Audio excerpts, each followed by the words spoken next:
So we'll, while people are still filtering into the room, we'll get going with the slides for the second session of Green.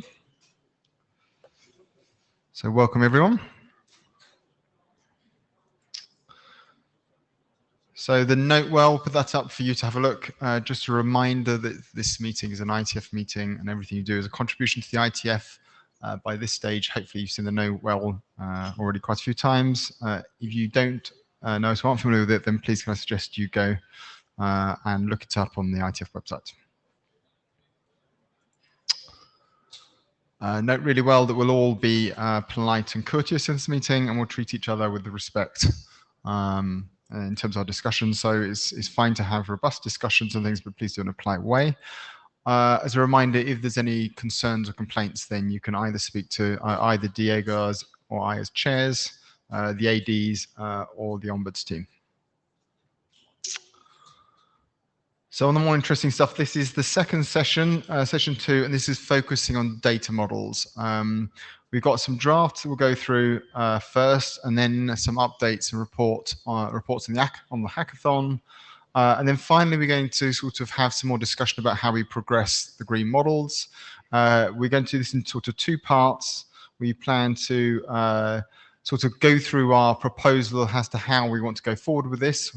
We discussed this at the last virtual interim meeting, but we'll recap it here and check that everyone's happy with our proposed way of doing this. And then finally, we're going to sort of move on to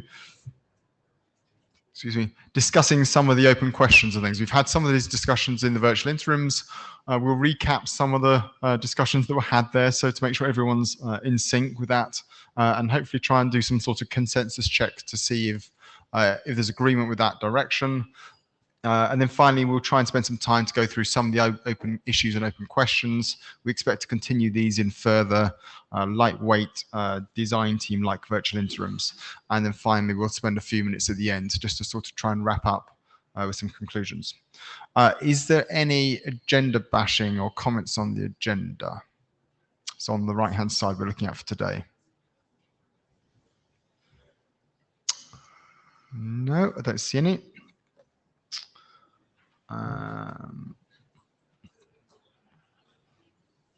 We've gone through these. So the last one I want to just to skip through is, so Mahesh asked us to summarize the virtual interims we've had since IETF 122.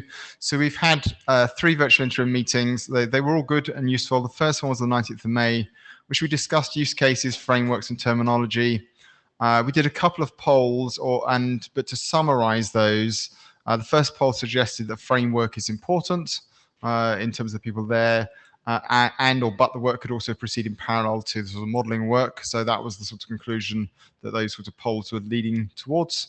And on the terminology draft, the sort of suggestion was that the green terminology draft was a good starting point, a better starting point than the draft Pignataro Green Enviro Sus terminology. So that was what was the sort of conclusion of those polls. We didn't run those on the list as well to confirm consensus, but I think that was a good reading from what was in the room. On the 16th of June, we discussed frameworks and data models. There was 4 questions that we discussed, and you'll see these modeling questions later, so I'll go over those. There's the same list of questions we had, and in that session, we discussed questions 1 to 3 and question 7. I'm not sure we reached any strong consensus or conclusions on those particular questions there, or not that I've seen in the minutes, so I think we still need to do more to try and reach consensus and check where we are with those. And then the last virtual interim, the 7th of July, we discussed 3 modeling questions, numbers 3, 8, and 9. I give a bit more details on there. We did sort of reach some more of a summary in that virtual interim, but again, there's only a small number of people there, so I'll run through the sort of conclusions and summaries that we reached in that meeting and check whether people here agree or have comments on those as well. But it'd be nice to try and do some consensus calls and see if we can embed sort of at least starting points for some of these questions that the work can then proceed with. And that's it I have from the chair slides. Any questions from the chairs? Do you know which one's the first up?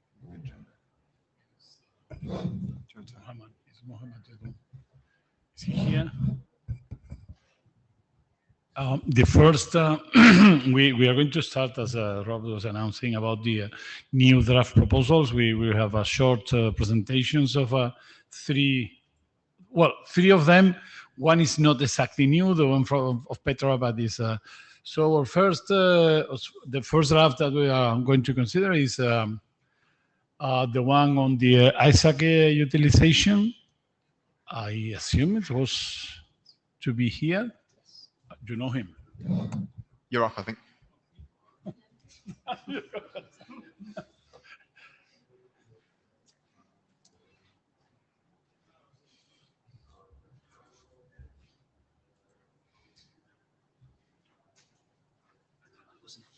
Sorry, you've got 10 minutes.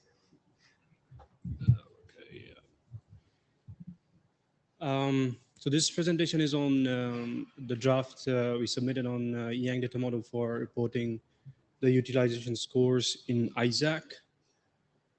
I will introduce ISAC and then motivation to propose this Yang model, and then Yang model, and then next steps and discussions. So, as you may all know, integrated sensing and communication, ISAC, it involves detection and tracking of objects using RF signals. And there are different use cases that have been defined for ISAC, such as UAVs, detection and tracking of UAVs, smart factory in which different AGVs are working, and the maintenance and collaboration between those AGVs, gesture recognition in human body, and these are defined in ETSI and also in 3GPP as well. So each use case has different requirements, and the sensing task involves running and taking measurement until those requirements are fulfilled. So sensing data is something we call that is taken from the measurements of those RF signals, and it may also involve the fusion or combining the results with the other type of sensing, which is IoT or things like that. And ISAC involves computation and processing of this sensing data, whether it's RF or non-RF, to fulfill the requirements of the sensing task. Now, a sensing task, which is RF sensing actually, it may involve the measurement or extensive measurements of certain parameters such as Doppler, angle of arrival, RCS, microdoppler, and these kind of measurements. And each of these measurements, in order to fulfill the requirements of the sensing task, may require a varying amount of system resources, and hence they consume a lot of energy as well. So in order to be more efficient in terms of energy and resource consumption for the sensing task, so these sensing measurements, we need to understand the impact of these measurements on a sensor task in terms of energy usage. And there is, like, for example, we don't really know how to have this information for each sensing task, and therefore we want to have, we're proposing this Yang model where you can report certain parameters for each sensing task so that energy, you know how much energy is spent on each sensing task.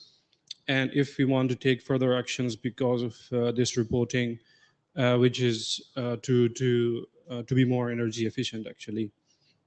So basically it involves the measurement score, in terms of compute, how much computational power, and also the memory usage, energy score, storage, and latency, and all of these things. And these things actually can directly map to the energy consumption for each sensing task, or for each parameter that you are measuring for the sensing actually.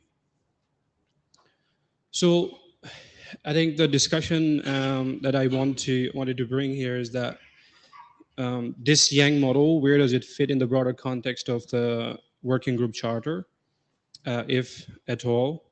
And there has been discussions on the base model for the green and how does this Isaac model fit into the into that? So most probably as an extension of the base Yang model as a use case.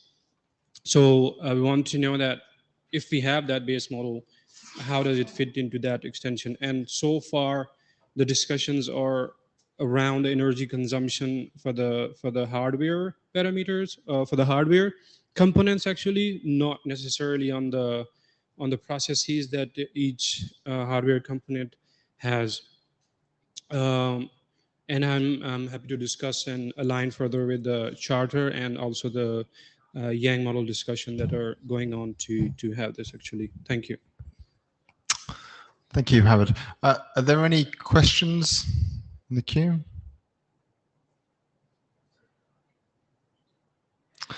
So I just have a question.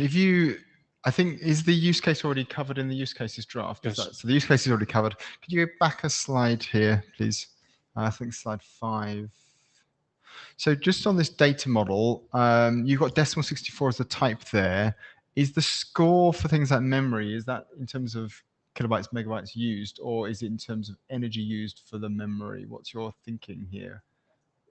It's the energy used. The energy used. Yeah. Okay, so okay, fine. So I think some of this is going to come down into or fits potentially into the model we're designing in terms of being able to report energy usage by components. I'm not sure the intention was to go to that level of detail in the base model, but again, there's no reason why you couldn't have a model that augments additional details in particular components. I think that whatever we build will be able to potentially to do this if the working group thinks this is a good direction to go. So that's unclear, but again, somebody else could just augment as a separate model onto that as a possibility.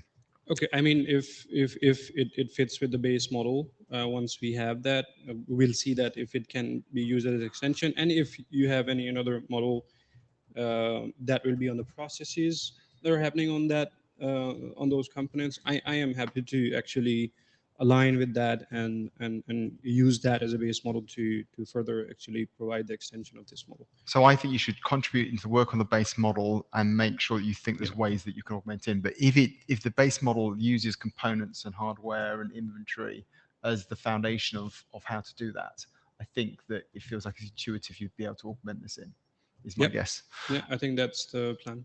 Yeah. Jari?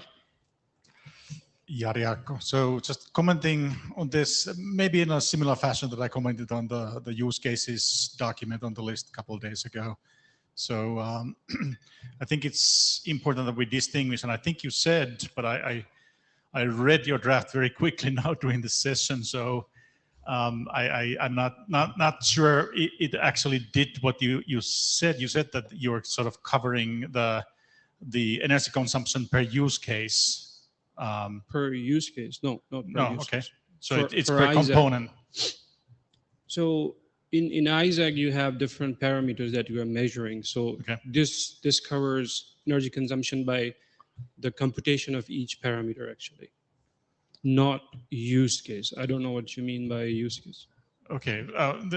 What I meant with use cases was that you have like different sort of clients that are demanding the sensing service, and they would probably have a very different set of requirements. Some are sort of absolutely.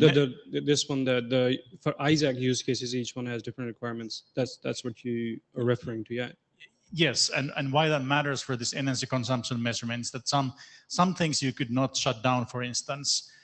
Some other things you could perhaps shut down. They're kind of like optional service, best effort, or whatever. And you would probably want to know, like, how is this optional thing taking a lot of energy? In that case, we might consider shutting it down. So that's why it might actually be useful to have both per component kind of thing and per sort of application use case calculation. I don't know how to map it with the component, like hardware components, you mean?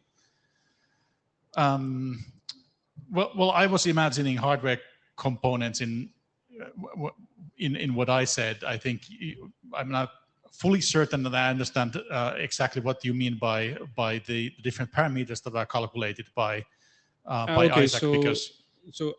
I can explain it quickly. So each use case will have different requirements in terms of accuracy, resolution, and things like that.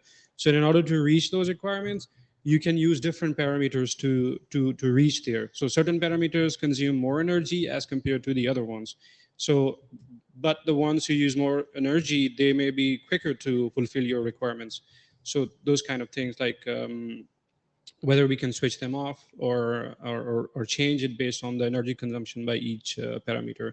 So parameter is actually the actual measurements that you take from sensing signals. So Doppler is one parameter, or microdoppler is another parameter. So those are the parameters. Right, but you're going to do like a scan of, from a one base station, for instance, you're scanning something, and then you see you do some Doppler analysis of that, and you see something. You're going to do another calculation and measurement from another one. So you actually have like a whole system of things, and a single request from an application might cause many of these things to be done. So that's what I meant with this, trying to account for the application's consumption and not just purely the calculation thing of individual parameters. But this may be asked or required by the application as well. Yes. So the computation of each of these parameters. Yeah, could you take further discussion to the list? I think this is a good discussion, but can you take the list to the list, please? Sure. Thank you. Thank you. Yeah, thank you. I think it's Petra that's up next. So who's presenting on Petra? Oh, yeah, Brett.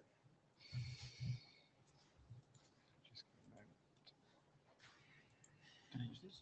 Yes, in a moment.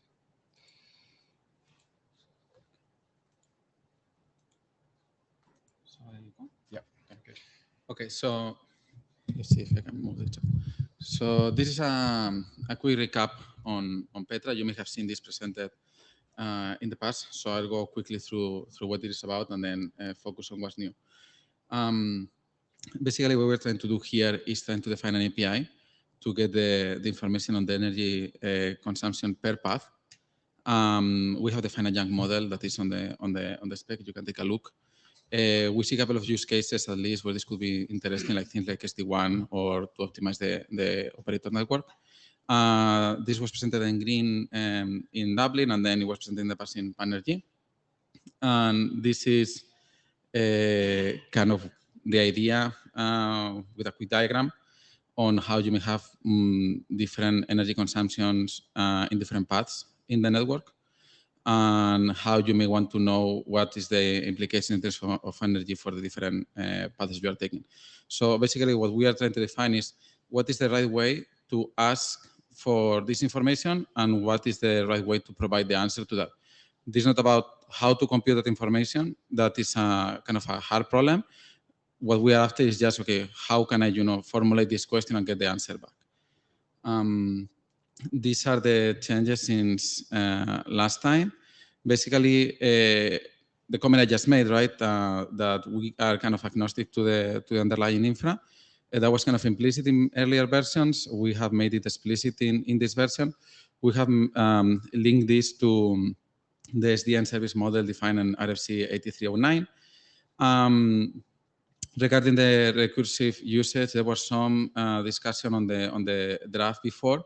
We have expanded on that, and particularly we have mentioned the challenge of double content that you may have seen in other discussions here in the working group. And finally, this is the most interesting point for discussion in the working group, is that we have proposed a placement of Petra in the green framework, and this is what you have here.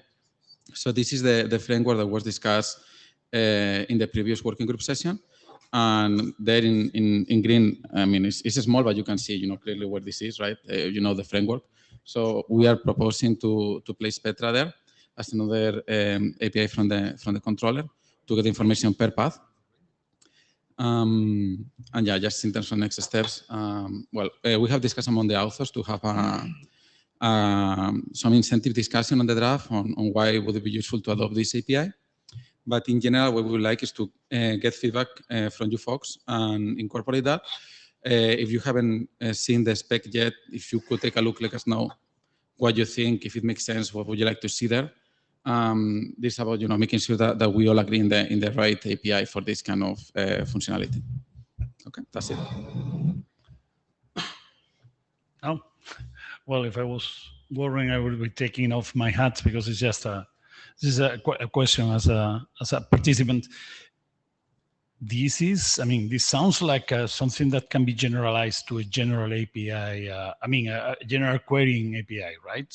Or not? Or I'm missing something in the because source address, destination address, and path or data about the path would be in general talking about. We could be applying this in many other cases, not necessarily on radio. In which sense? In the sense that if we want to, I want to compute a potential cost in terms of energy in other, and there is being a collection of data about it, I would be asking this in a general case between two destinations. Think about something like, for example, a PCE, or something that computes paths in general in the internet. So is your question about whether this could be generalized into something that is not only focused on radio? But the question is, shall we have this here in green or have it somewhere else? Or I'm not sure. That's just precisely to understand the whole thing. Yes. I mean, from our point of view, this is specifically so this is kind of addressing a challenge that we have seen, and something that we would like to see proposed in some way. It can be in this way or some other way. But if you want to know the information about the energy associated with a path, how do you do it? And now we can discuss where is the right place to frame that or how that should be framed. But I guess this is something that we are trying to get solved somehow. So one of the questions you asked is this in scope for green? I just briefly asked Diego that before you were presenting. I think probably it's on the cusp effectively. So I think we will check with Mahesh on what he thinks.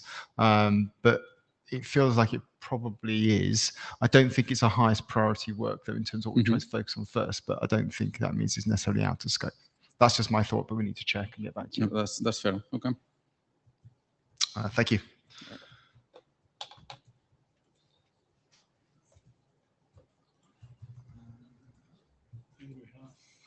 We have Yoga.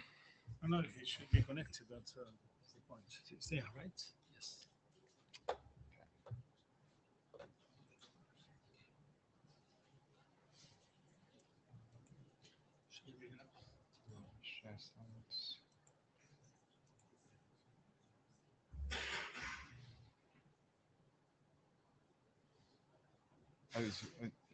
Did you want to present remotely rather than us presenting the slides from here? Oh, no, that's fine. Okay, let me pass over slide control. Oh, So you okay. should have control. Okay, can you hear me? You're a bit quiet from my end. Is there any chance you can be close to the mic? Okay, how about now? Even a little bit louder. If you get any closer, be better. Okay, okay, That's okay. good. Oh, thanks, Chairman. And hi, everyone. I'm Xing Chen from China Mobile.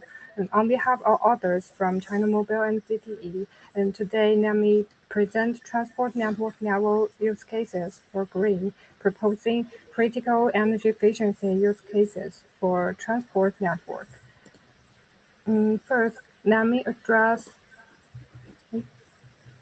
We might have some trouble changing the pages.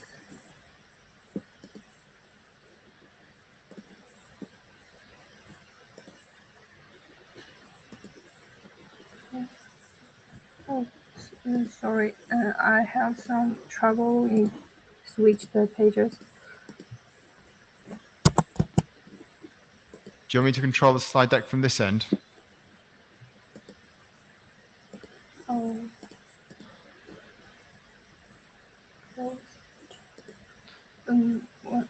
When I clicked the code to the next page, but it didn't respond. 1 moment.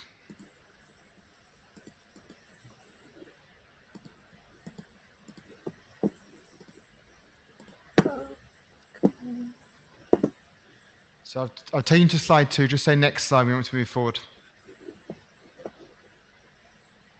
Okay, thank you. So let me address why transport network use case matters for green working group. And unlike IP overlay networks designed for flexibility, transport underlay provides guaranteed connectivity through rigid resource allocation, and it carries integrated TDM and IP services based on optical fibers and wavelengths. So while this physical infrastructure faces a fundamental conflict that is dynamic traffic patterns clash with static design principles.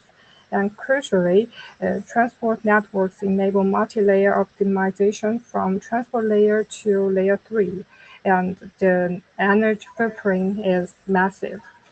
So turn to the next page, please. And so, why can't we simply copy energy requirements already existed in the current use case draft? And here we list three transport-specific barriers. Firstly, unlike IP's dynamic routing, transport requires pre-configured paths for reliability. So this inevitably creates idle resources during tidal traffic fluctuations. And secondly, transport network is ring-based topology. Ports are always on for protection switching, and node resources like line cards, switch fabrics can power down. And thirdly, any resource changes for energy adjustment in the transport layer may impact the IP overlay. And so this is why we need unified YARN control to synchronize cross-layer in configuration security. And so here we point out that transport network green framework should cover multi-layer energy saving management from transport layer to layer 3. And the next page, please. Okay, thank you. Here we propose two targeted use cases, and this is the first one, and that is the network level optimization with multi-layer energy saving management. And it is based on real-time monitoring, predictive strategies for adaptive power state and global scheduling on comprehensive decision making. And in the next page, the key capabilities include rain-aware resource management. And so you can change the next page, the queue. And the key capabilities include rain-aware resource management, identification of the idle device resources, and adaptive power state control based on traffic load. And in the next page, we show the second case that is not all services tolerate equal energy compromises. For example, for premium services with strict SLAs, we can use light sleep mode. It maintains sub 15 millisecond wake up times with zero service impact. And this demands controllers that embed energy efficiency into multi-resource allocation during service provision and interaction with network elements and client SLAs. And in the next page, please. This slide presents the proof from China Mobile's commercial network for the network level optimization in transport network. Because of the limited time, results are listed here for your reference. And we can turn to the last page. And here, so we hope that the use cases for transport network can be included to complement the existing draft in Green Working Group. Then for the next step, YARN model for transport network level and saving in terms of inventory and the transport network model can be developed. So welcome all to discuss and advance this together. Thank you. Thank you. Are there any questions on this work? I don't see one in the mic line. So thank you for bringing this to the green. I think what you describe in terms of the transport use case, I would assume that probably should be in scope for green. So definitely be worth talking to the authors of the use cases to see if this is something that should be documented in there. I think that'd be a good thing to do. I would hope that the solution we come up with will be generic enough to cover this, but I think it's worth bearing in mind. So thank you. Okay, thank you. Right, so next up we're going to have a short session giving an update on the hackathon, and we placed that here because I think it might have some bearing on the discussions that we've had or going to have hopefully next after this. So, oops, let's get the right one for you. Yeah. Thank you. Hello, everyone. This is Luis from Telefonica. I will take the easy part of this, which is basically presenting the results. But I would like to acknowledge the people that had the merit of running the experiments on the hackathon. So Marisol Palmero, Jan Lindblad, Per Anderson, Arthur Hecker, Osama Abud, and Benjamin Schwartz. I will go through the results, trying to be as brief as possible, but for sure, any question, any detail that you want to detail a bit more, in more detail, basically, just let me know. I will comment. So what we intended to do is basically with some of the documents that are now being proposed in the working group to start exercising the way of collecting metrics, presenting metrics, and exposing that metrics. For instance, we use the notion and the concepts from the Petra draft that was presented by Alberto just before, but also trying to exercise the framework that we are proposing in the framework document and using use cases that are described in the document that is editing Emil. So what we work here was essentially collecting metrics from different devices, reporting them, different devices of different nature, so routers, but also smart PDUs, and trying to collect and exercise the integration of all these metrics.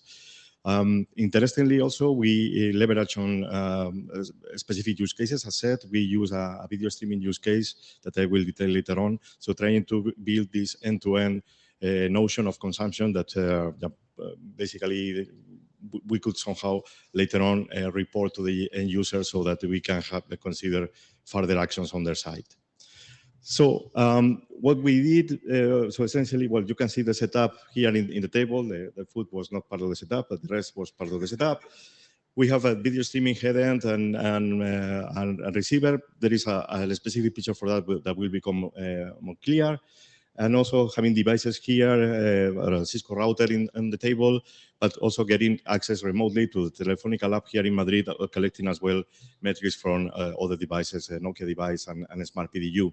So from the perspective of the framework, we exercise the different layers. So collecting information from static devices, collecting information locally and remotely from operational devices, from routers, and also collecting information from plugs.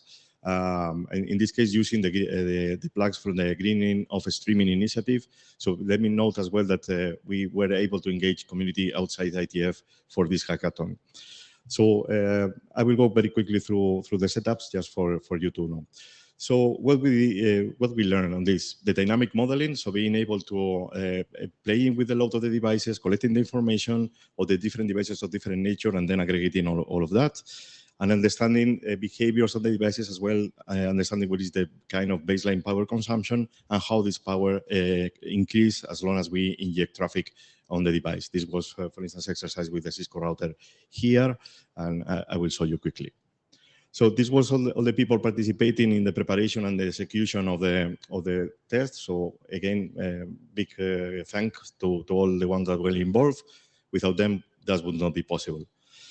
And then let me go quickly through the setups. So in the hackathon on site, we had the application that was this video streaming.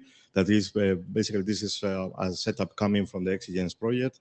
We are in this project we are trying to identify precisely what could be the allocation of energy per service flow. So we have that video streaming complemented with a distribution that was remote in Ljubljana in Slovenia, having a radio packet core in that part.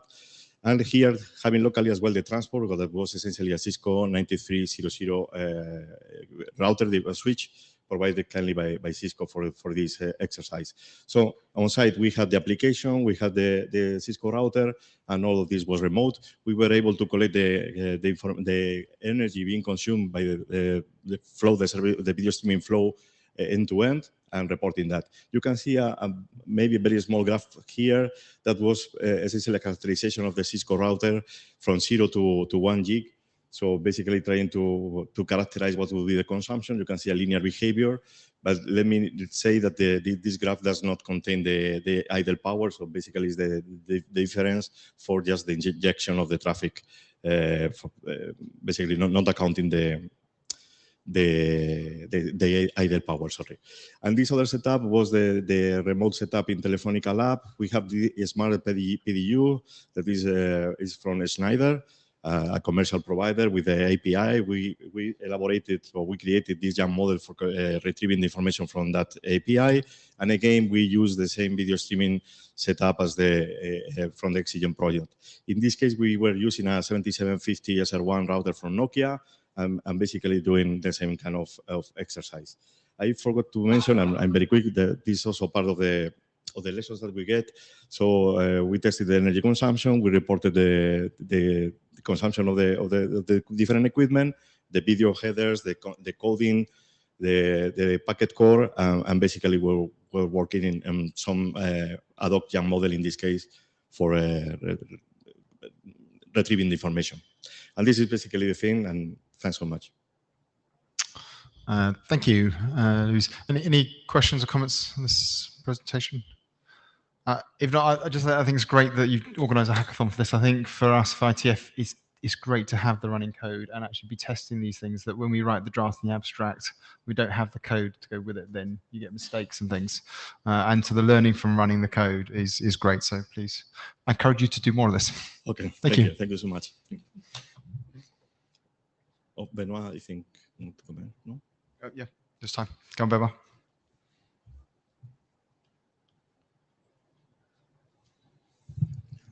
Benoit Claes. Great, Luis. One question on this YAG module, because you populated it from the API. So Yeah. it's just a copy of the API, or you had your YAG module in mind and you were able to map it? Was a copy of the API in this case. Thank you.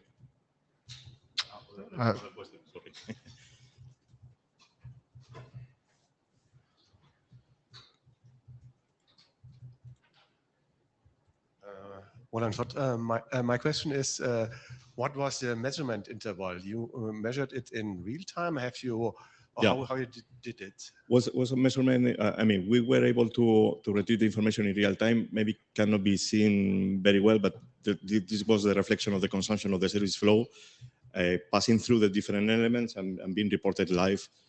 Yeah, so basically, yeah. Do you recommend this also to do it? Because I saw in the framework draft that we have some kind of aggregation there. And I was also in the CATS group, and there was, let's say, some kind of intermediate layer. What is your recommendation? If you refer to the fluctuation of the values, and so certainly there is fluctuation. So probably this was basically for illustrating the fact that we are collecting the metrics, but probably we are thinking on real metrics to be used. Probably we need some kind of average usage or whatever, so avoiding the fluctuation, because probably with the fluctuation we lose the detail. Probably the gross metric will be much more valuable. You mentioned some hackers from Alto. Any conclusion out of this protocol, or did I misunderstood this? I think you misunderstood. You refer to Alto? No, okay. was not here. Nothing. Oh, was just checking. Okay, thanks. Thank you. Okay, thank you. Thank you. Marisol, I think you're up next.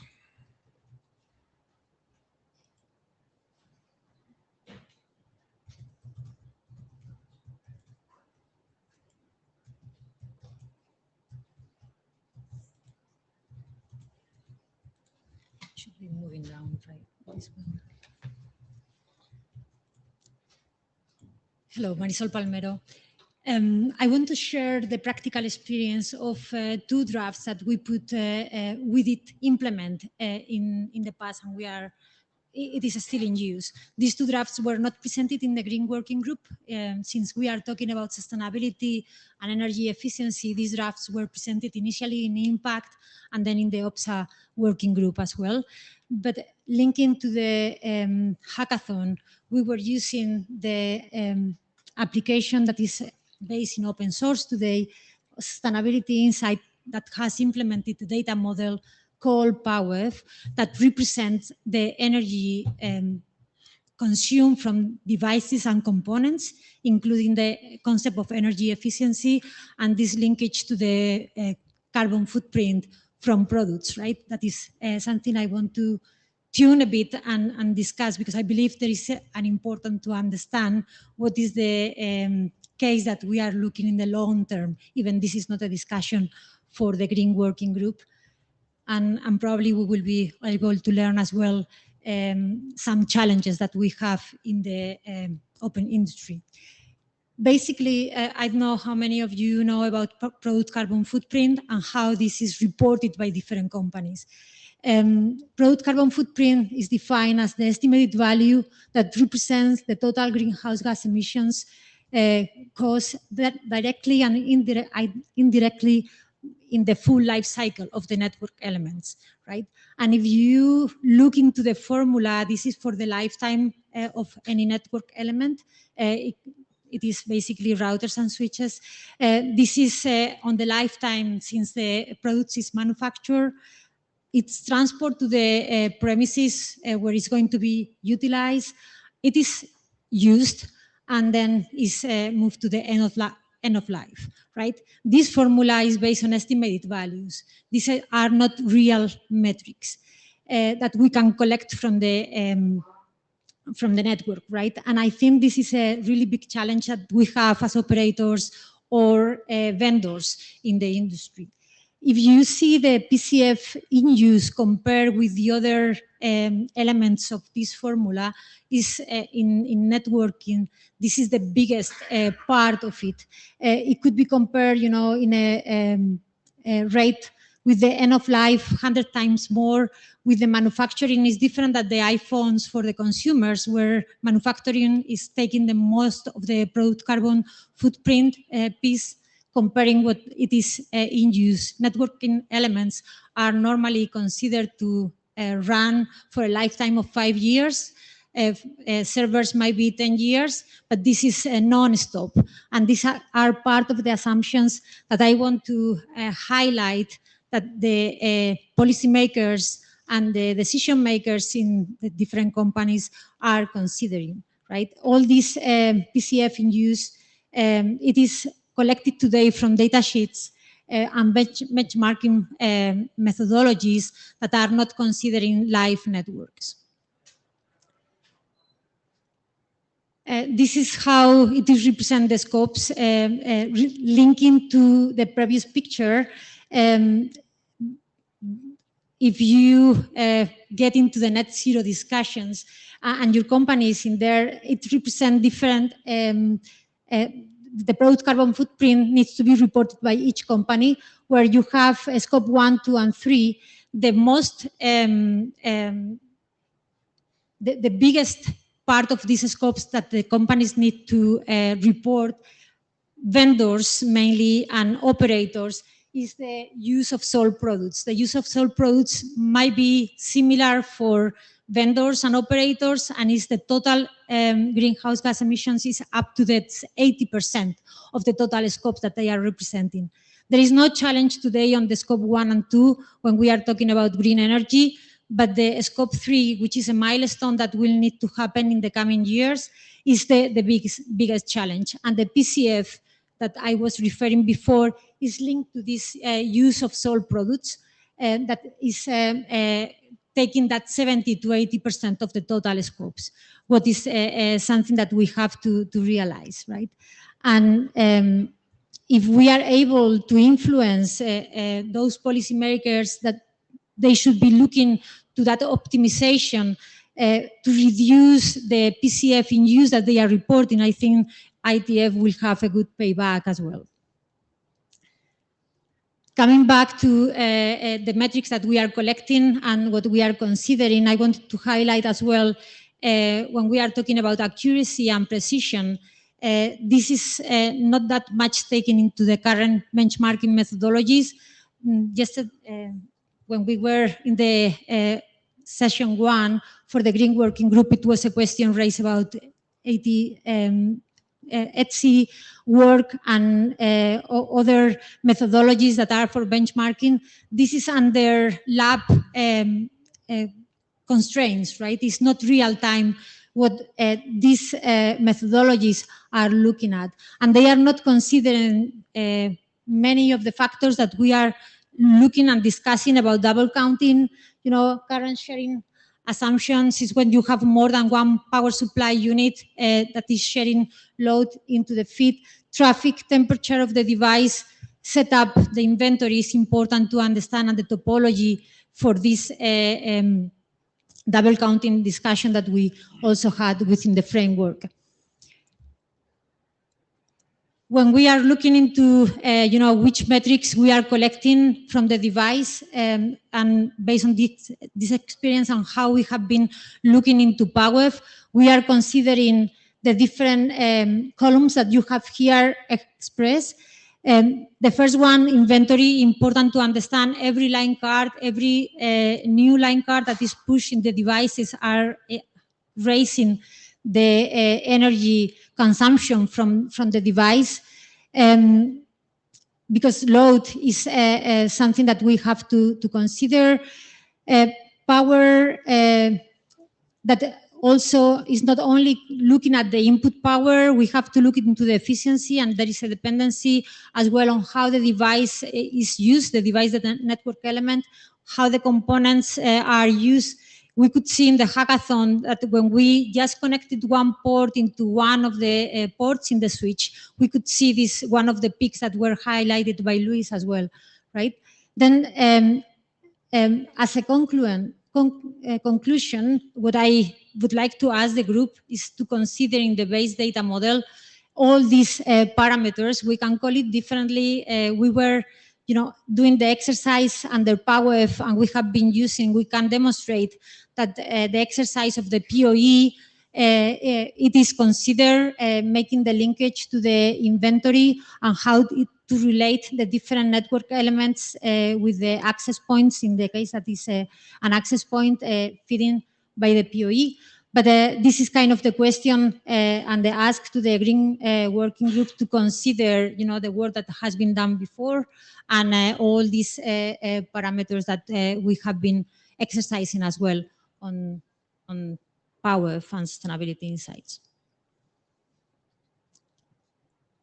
One showcase, right, for the exercise that we did. This is part of the Sustainability Insights report.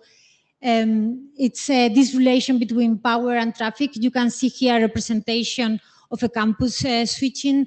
It is just collecting stats from a device where you have the time of the day at the bottom, the days of the week, and you can see the utilization of the device. Everything in blue, it was network traffic. We understand that the device is utilized, and based on these metrics, based on this observability, you can conclude that you could do some kind of actions, right, like a turning off or putting on a standby mode this element during the non-use of the element. But this is a representation and the power of collecting this kind of metrics.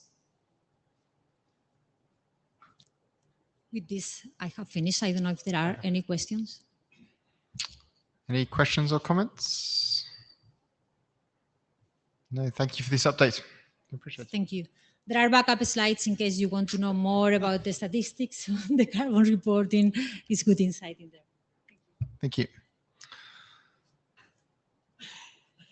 So that's the main part of the presentations. We now want to move on to the next bit of where we, in terms of how we move forward with progressing the data models and making progress to getting like a base model draft.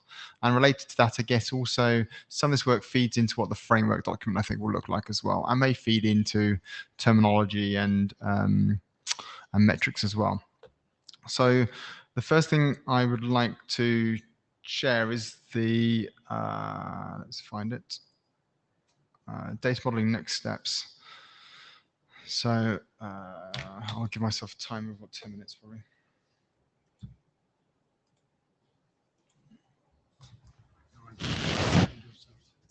Yeah.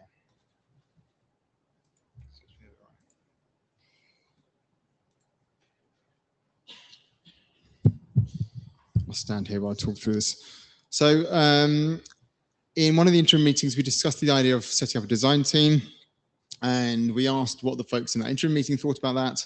And there was 2 bits of feedback that came back is, I think there was general positivity in terms of doing design team. There was concern about whether, given the size of the working group, or not the size of the working group, because lots of people here, in terms of the number of people who are very actively contributing, it was relatively small. So the suggestion was that a design team might be overkill for a working group of this size. We took it on board. And the last one was the idea that actually, initially, the sort of these competing solutions, it might need the chairs to help sort of organize and mediate through that rather than hand this off to a design team. So after thinking about this, we discussed with Mahesh, and this is the way forward. Now, this text is probably big enough to read, but it's not big enough for me to read there. So I've sort of summarized this. This is an email that went out to the working group, to the proposed process.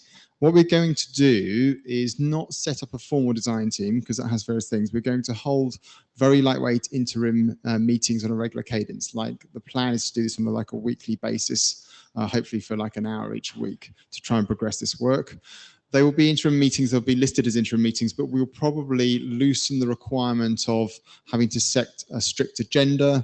And again, we'll loosen the requirements of having to report minutes or strict minutes on a weekly basis.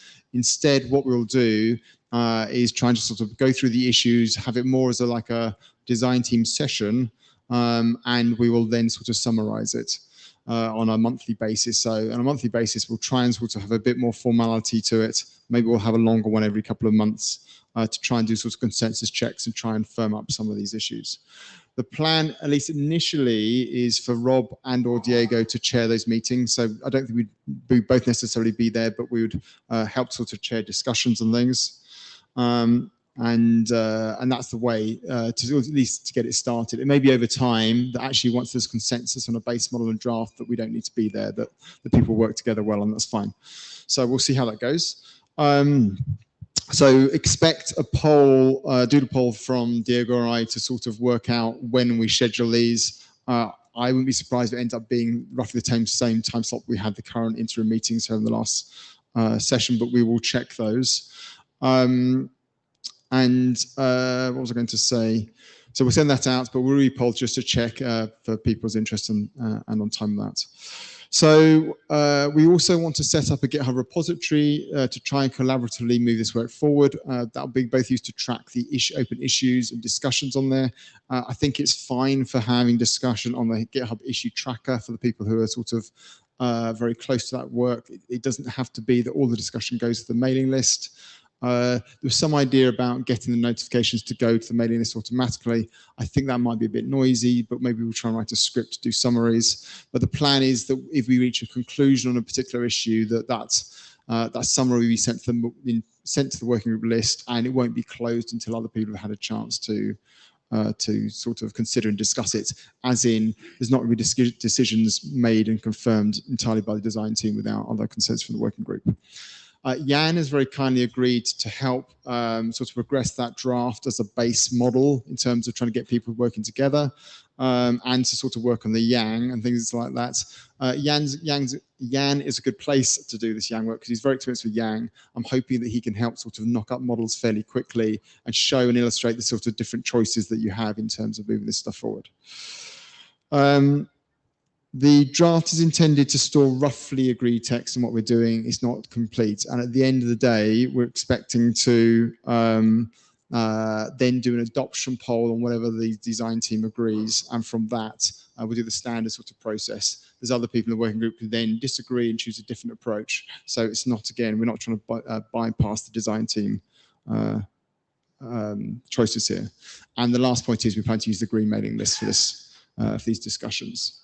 I've got another slide to talk about what the goals are of this working group, and we're aiming to sort of not cover the full models, but cover the at least the base structure and the key bits of those models. And again, we got some questions and things later on to sort of drive towards that discussion.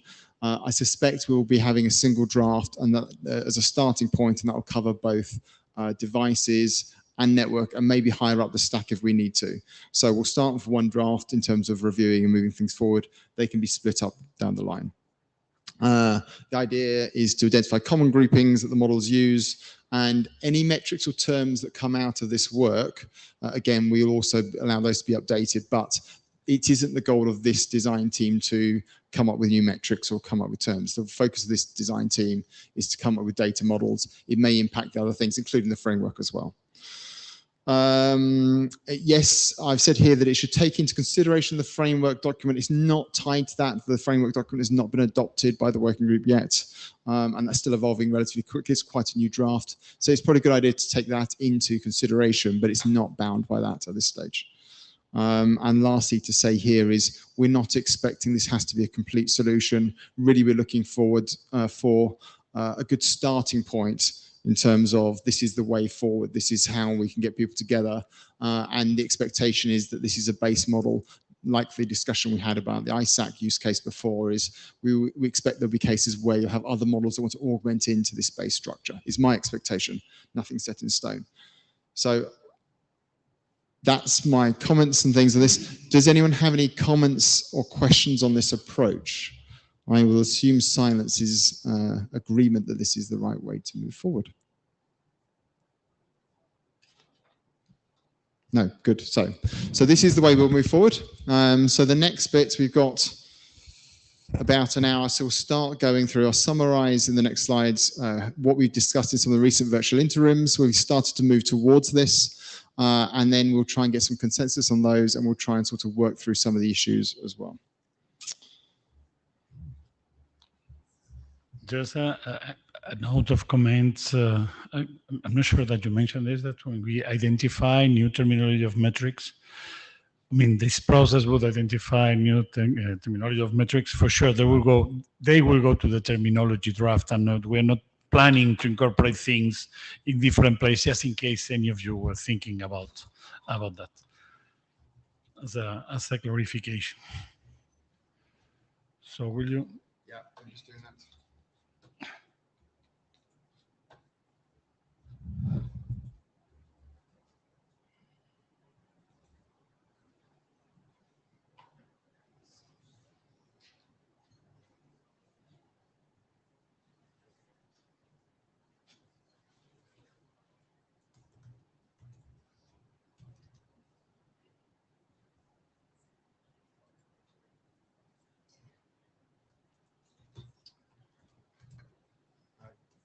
Diego, can you keep me on track for time-wise and things? Possibly might. So hopefully I've got these slides right. They were written relatively late. So this is the questions that we've been looking at already, and I've gone through that. We've discussed some of these before, so I'm trying to give you some updates from that. We'll come back to this list of questions here, but these are the questions. I'll leave them up there for a moment so that you'll need to cancel that current one before you set another timer. I'm trying to find where, but it's the three little dots at the bottom. Yeah. Still can't find it. It's fine. So in terms of the modeling questions, these are the questions we have. We started going through these. This isn't the categorical set of questions that there must be. There were ones that I put together. There should be some other ones that feed in here. I know that Benoit's mentioned ones about should we focus, and it's not on this list, should we focus on just doing the reporting the data before we consider doing the control aspect of that? So it might be another question, but it's not in this deck. I'm sorry, but I'm totally... Do you want me to do it? One moment. Oh, yeah. So discussion results, conclusions of the interim. So there were effectively 3 questions in the last interim meeting that we had some more discussion with on, which was questions 3 on how much granularity and power control there is, questions 8 on how to control or report accuracy of the information, and question 9, what time interval the data being reported over. I'd like to present what the conclusions were, the notes I took in that last interim meeting, and to effectively get people have a chance to think about those issues today, comment on them if they wish to, and comment on those conclusions. Because it'd be good to see if we can get a consensus or do a consensus call to check whether people agree with those conclusions, and then we can use that as a good starting place. So this was the question 3. The question is just how much granularity and power control, and these other comments on here were ones that I proposed to the working group when I was writing these up. Should these be generic states like the email work or a range? I know that the framework document has these power states things as another choice. How simple or complicated should they be? Should this vary by component or be entirely generic? So that's another question. How does the client know what state it's in? And does the configuration have to align with the operational state, or can they be different? I don't think we've answered all these questions, but the conclusions that we came up with in the last interim is, so we want to be able to support both centralized controllers and distributed control and the device distributed behavior. So that was a desire in terms of the control. That was a conclusion. The desire was to have a simple model, but allow that to be extended. There was a comment about bandwidth requirements for interface. I don't remember exactly what that is. So that was a conclusion. So I don't know if anyone else remembers. There was agreement that you could split between having a simpler configuration and more detailed reporting of operational states.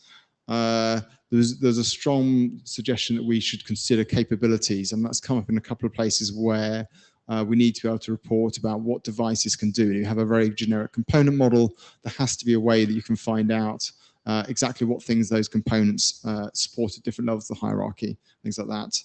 And there was some suggestion at the end that we should be able to augment these models in. There was comments that we might need guidance on how that should be done, because I think Anima was finding that hard. So I don't know the details of why they were finding it hard to do the augments and things. It might be a slightly less usual use case of Yang here. So does anyone want to comment on any of these? I'm hoping this is going to be an interactive session, because otherwise it's going to be a bit like monologue-like if I'm the only person. So, so the question to the group is, any comments on these? Does anyone else have any other conclusions or think that these conclusions are the wrong ones, disagree with them? Thoughts?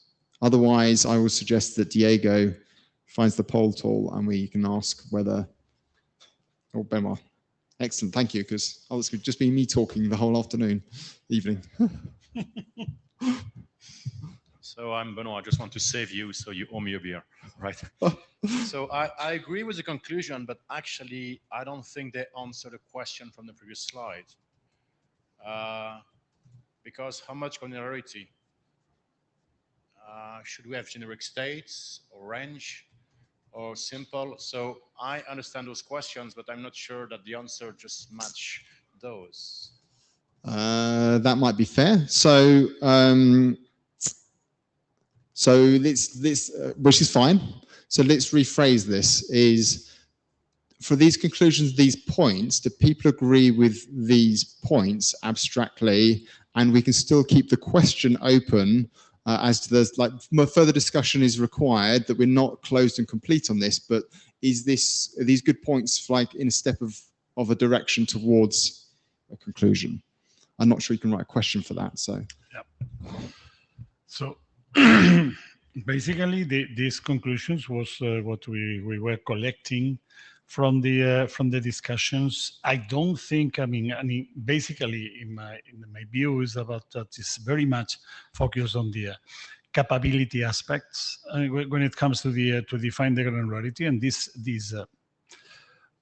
these capabilities are going to define precisely the granularity. What we cannot is apply a general solution that is that would imply any kind of device, any kind of component, and that has to deal with a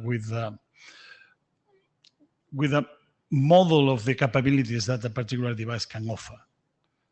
We are not able to. I mean, otherwise, unless we are told about that or there is information about that, there is, and this is my main conclusion on things that are not. I mean, what I would say the general mechanisms that deal with the idea of having distributed control, central control or distributed one, or to have a simple model that can be extended. It's something that I believe that what is more important here is about the need for considering capabilities for expressing which is the desired granularity and what can be, to how much detail we can go. in terms of which are the units or the how to say the atomic elements that will be reporting consumption. Okay. I don't know. It's, Nor do I. Or to put a different spin on it, I think in terms of the direction, we didn't come up with a conclusion like we should have these states. That was not clear. There was clear that we thought simpler as a starting point was better and maybe augmentable, as in, I think the discussion in that discussion was an idea of using maybe using identities and being able to extend those identities with more details possibly. Another idea I thought of is using maybe choice and case statements. You could add extra things in. So I think the direction was sort of towards simpler to start off with, but extensible. But I agree that we need to keep that. There needs to be more discussion on this. But so you doing up? Do you want me to write a poll? on the conclusions. Yeah. So I think the question should be is are people happy with these conclusions as a starting point? But leaving the question open. I don't know how you write that. So the aim here is not to say is this closes this question. It's just like, are these comments on the direction? Marisol, do you want to comment as well? Yeah, I think it's too generic to say granularity for what, right? It depends on the use case. And there are different use cases that we could consider and we have been considering. Can you get a bit close to the mic so you're not, or is it not on? Do you hear me now? Yes. When it says granularity, is granularity for what? It depends on the use case. And I think it's important to highlight which use case we are looking at to define that granularity.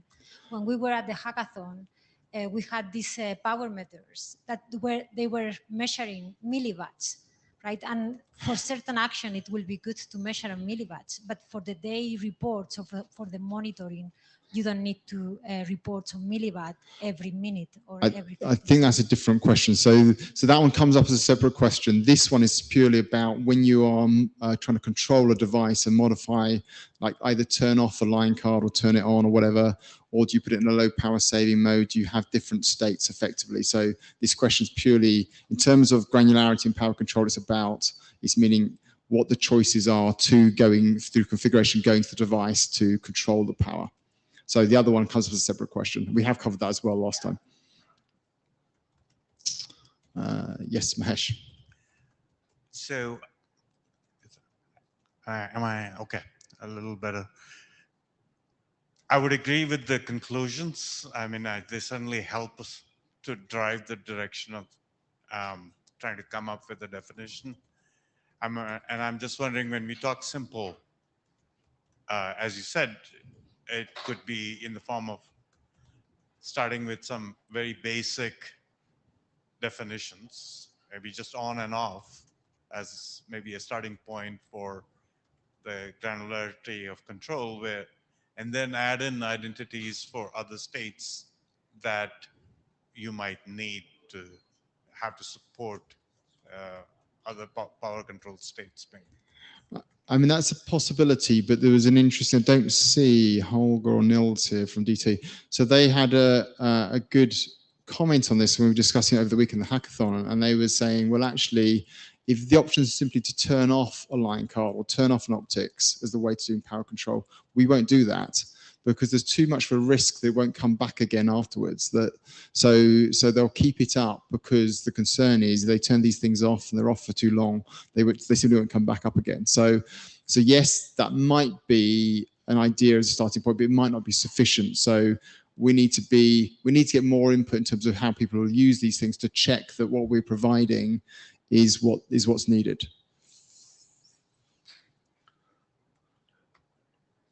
Benoit. So that's exactly why I arrived at the conclusion that maybe on your previous slide, you arrived at the most complex problem about the power states in the control. And this is somehow something that is like in the end. And what we heard from DT is that they would not do it because actually, if they're going to have alarm because they're putting down something and the monitoring is going to raise alarm, they're not going to do it. So this is why I was thinking that Maybe we start with monitoring. We try to discover, as Diego was telling, the capabilities, and we start from there. We see how many we have. So somehow maybe the ordering of the question there, where we're tackling the most difficult one. Just saying. So the reason the ordering the question was because of the people who were there in the virtual interim. I gave the list of questions, and that was what was requested as the first one to go. So that's the ordering. There's nothing else to it. I should have stated that. I can see a bit where you're coming from, Benoit. My concern is that for the base model, we want to have the idea of the configuration in mind. So we design the model to have that capability. So that's the aspect that is key. I don't want to design an operational model that we come to configuration like, oh, we should have thought about this. I fully agree with that. But, you know, whenever you're going to say, I want to discover in which state a component is, yes, you already have the notion of the ID of the component, whether it's IV or something else, or the hardware YAG module. And then you say, in which state are you? So you're already defining all the components that you need. And then if you've got like simply on off, fine. If you've got more power states, it's just becoming read write after. Maybe. Are you polling? I have the no. I was waiting. Okay. Yes. So shall I? Yes, please. Okay.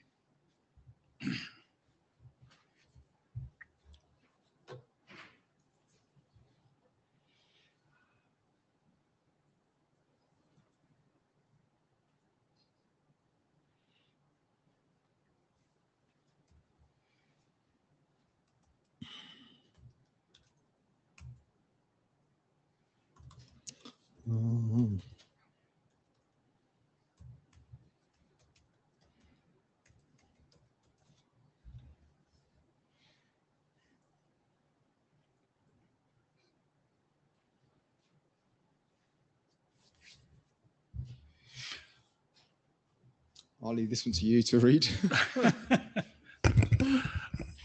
Okay, no, I mean, my only, I would say that there is no any strong opposition, and that well, we have a reasonable amount of people that feel happy, and others without an opinion. So I would say that we can conclude that roughly yes, but so. Yeah, or another way maybe to put this is to say, I think that maybe this is a reasonable starting point, but certainly not a finishing point. Maybe no, yeah, exactly. Which we can use these conclusions for the modeling process. And yeah. Okay. So I just had one comment on the poll itself. What is no opinion? Maybe some of the people who said no opinion might want to verbalize. Is it that they don't understand the problem statement, or is it that they really have no opinion on the set of conclusions? I guess somebody who's voted no opinion needs to come to the mic line. Oh, Jan, put your head above the water. In my case, it's I don't know. Fine. And I think with the total number of yes and no opinion, and 2/3 have not said anything, there are more I don't know in here. Maybe. Okay. Can you just close that poll, please? Yeah, no, it's closed, isn't it? Oh, sorry. Hi. So I also was a no opinion, so I wanted to say why. I'm kind of an advocate of this user inclusion in all the process. So say it again. I am an advocate of a user inclusion in the overall, process. So I don't want just the operator to be involved into the optimization and energy efficiency, increment measures, optimization, and so on. I would like the user to be informed and to be aware. And therefore, I'm not sure control plays such a big role from my point of view. That's why I don't have any opinion. I would like this information to be gathered, methodologically, somehow mapped to what the user is causing, but I actually don't care about the domain aggregation that much. So let me just try and make sure I understand what you're saying. So you're saying that if you just report the information and you report that information to a point that the user can understand it, then they can take their own actions to turn off the streaming, use a lower resolution, that sort of thing is what you're saying. Exactly, except we are not limiting it to the user at the sense of the client, but it can also be the service provider. It's the other end, right? So whoever is involved, if these people, this entity, these stakeholders get informed, we do not know what the best control actions from their side could be because we are simply not in their domains. But we know that using this information, that would not be a blind flight anymore. We believe they will be reasonable and make the decisions they need to do. But the control part is separate from the measurement part. That's what I'm trying to say. I think this is complicated. I think this gets complicated in terms of the relationships between the parties and how much effect that they're reducing the traffic actually has on the power usage of the device. On the other hand, if you go into control, it immediately gets complicated because you get lost in all the specifics of any device, any domain, any service, and so on. Yep, agreed. So that was the first one we discussed. The second one was question 8, how to control or report accuracy of the information.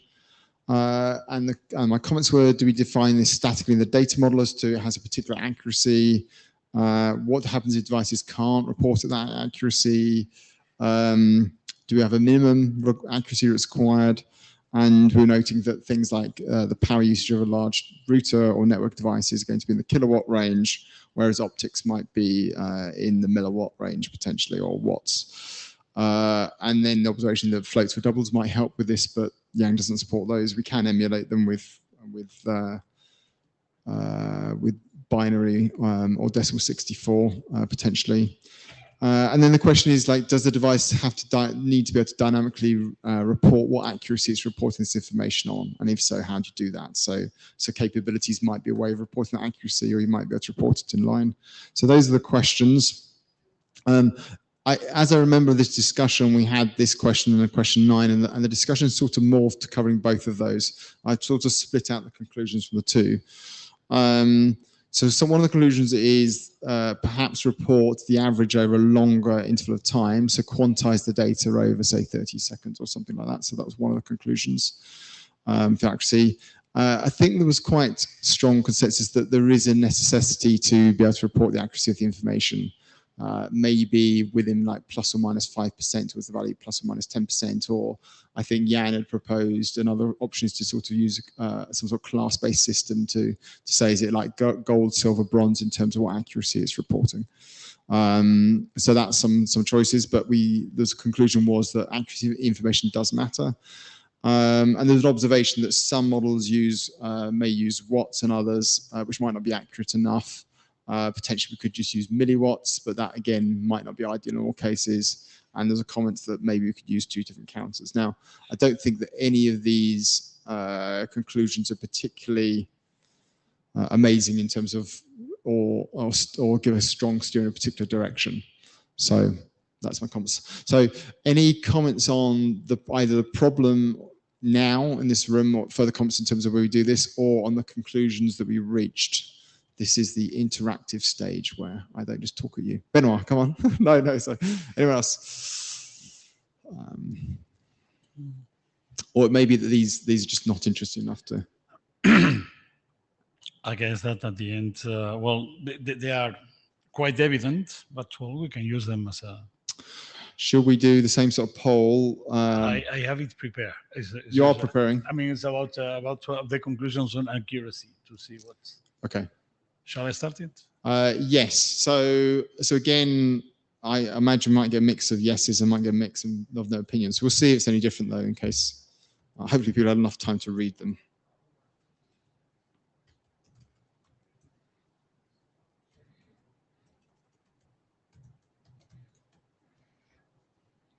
Not many.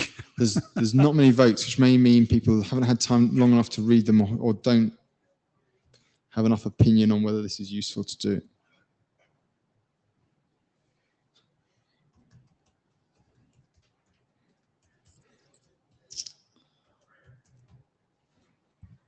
Yes, Mohammed. Sorry, I did not really understand the report, the accuracy of the information. Does it mean that the consumption of energy that you're reporting, how confident you are? Yes, in terms of, I guess there's two levels of accuracy, there's two meanings. One is how, if you're reporting 10 watts, is it 10 watts or could it be 12, could it be 8, is one version of accuracy. The other one is, do you need to report to watts versus milliwatts? I think the discussion we had went in both directions. So it was like, do you need to have a more fine-grained counter in some cases? But I think most of the discussion was around, if you say it's 10 watts, how close is it? Is it within 5%? Is it within 1%? Is it within 10%? Okay, thank you.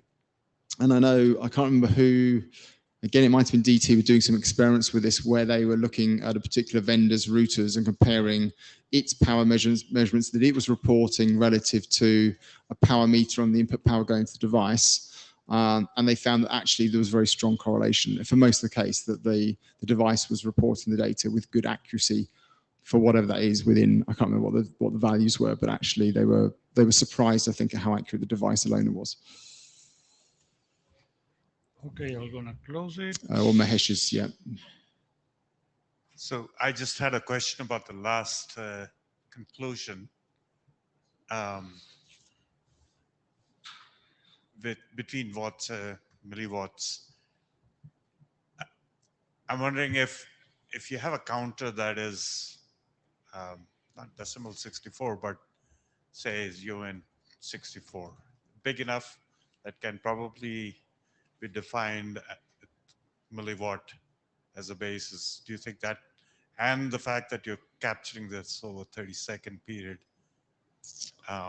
is that enough to get you the accuracy that you're looking for? I think I would have thought milliwatts is accurate enough, is my guess. My observation when I was sort of thinking about this is that like a float or double is better. Sure. But then you'll get some level of, when you merge the data together, you'll lose some accuracy, whatever happens. In terms of 30-second interval, I don't think that was necessarily set in stone. When we were discussing this, we had that idea of doing this over a longer period, like an averaged value, but we also had the idea of reporting instantaneous, it comes to the next slide, instantaneous power usage versus total power consumed since you reset the device or reset the line card or whatever. So I don't know. In terms of decimal 64, yes, that might be fine. That'd be okay.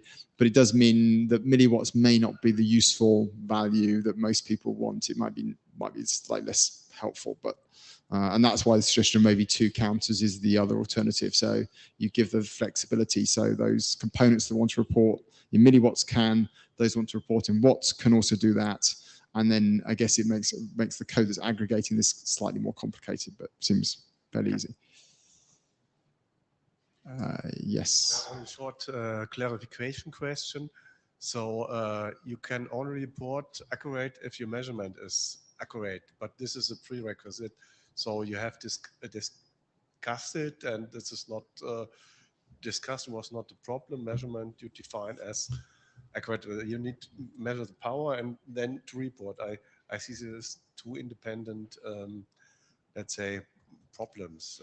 I didn't quite understand your question. Are you saying that there's the accuracy with which, or precision with which the data is being reported, as in what the numbers allow you to report, but then separately from that, you've got how accurately can the device report the data?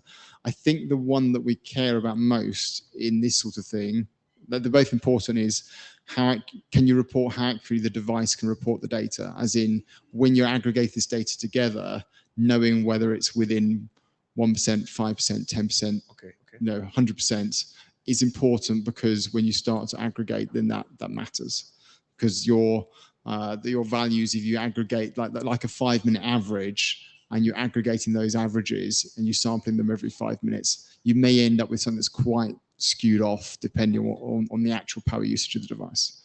So yes, both of those are. But both are relevant, but yeah, here was more the reporting, and the rest needs to be done then, let's say, on the right way here. Okay.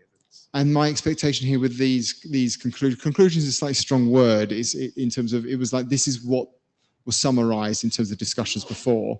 I think this just serves as maybe a starting point in terms of when I ask Jan to start writing models and things, or going forward, is like we start with these assumptions and then we just iterate from there. It's not like these are closed and can't be discussed. It's just like this is a starting point in the sand to try and then get something written down to then move from that perspective. Because at the moment there's lots of questions open, and that's sort of making it hard to know where to start. Just a question, because I missed this interim. So slicing or something that like this was also in the discussion? I don't think so, not from what I recall. I had to check the minutes in more detail, but I don't know if that came up. Okay, thank Thank you. you. As far as I can tell, no.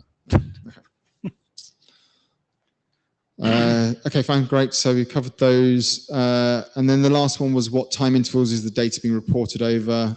Similar to sort of accuracy question is like, is it instantaneous? Is it from when the device was turned on? And then related to that is, can each component choose its own time interval that it's going to report the power over? Or is it, this is predetermined that in terms of the Yang model, it says you do it every 30 seconds? Or is it fixed, or is it down to the client? So that came up. Or is there standard sets of intervals?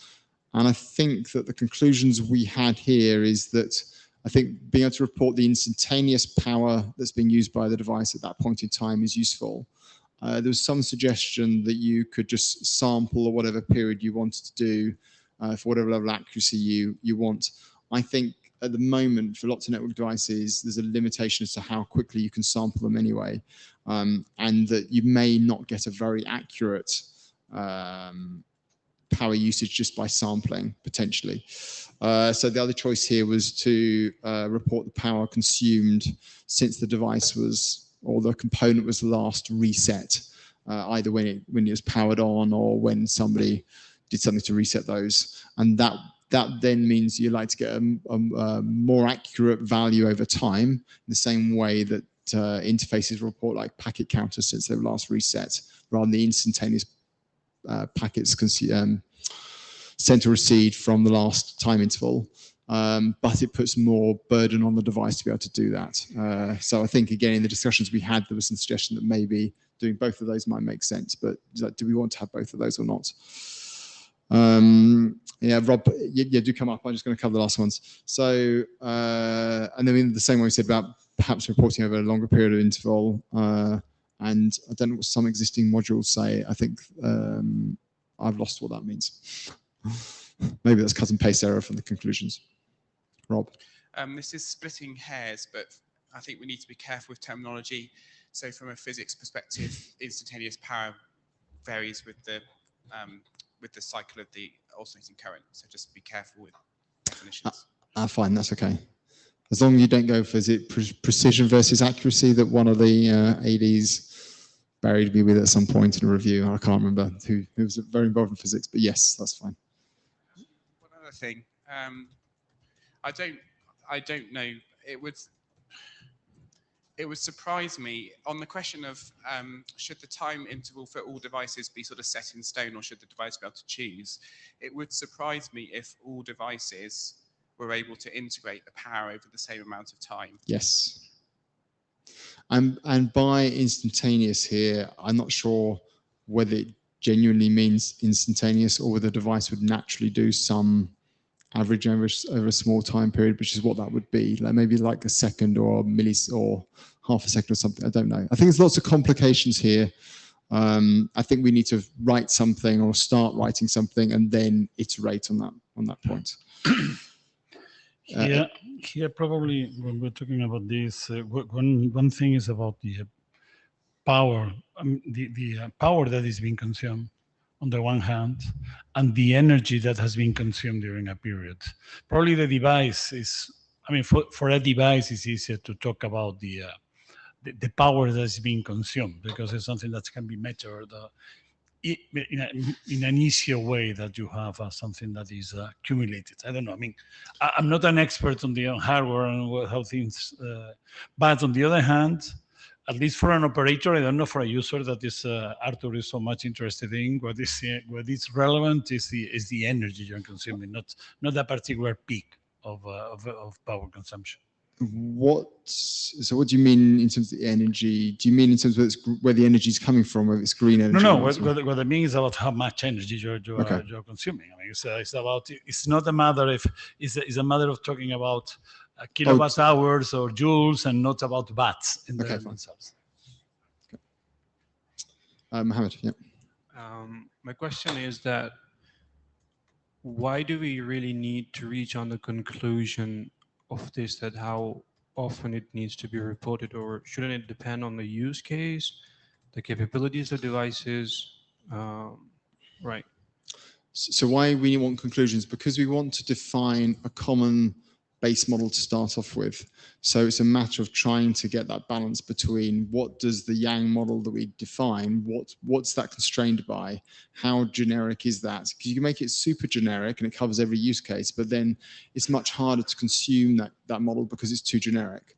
Or you can constrain it down and it's too tight to particular use cases, and then people struggle to implement it because it says you have to return the data on like a 1 second cadence and things, and many devices might not be able to do that. So it's about us trying to find the middle ground of what those things will be that will cover lots of the use cases in a fairly generic way, I think.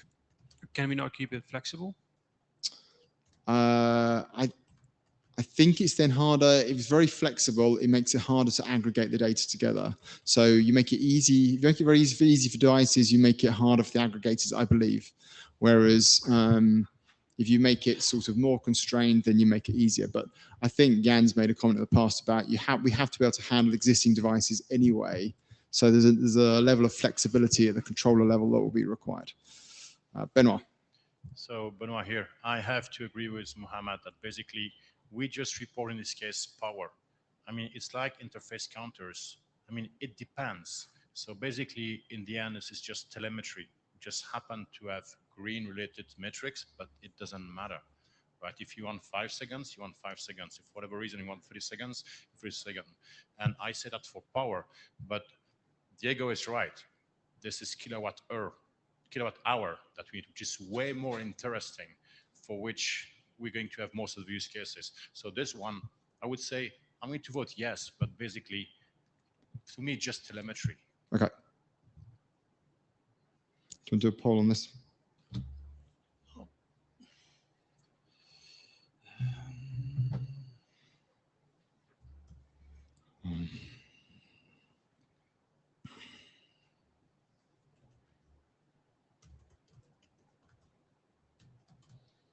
So it's exactly the same about.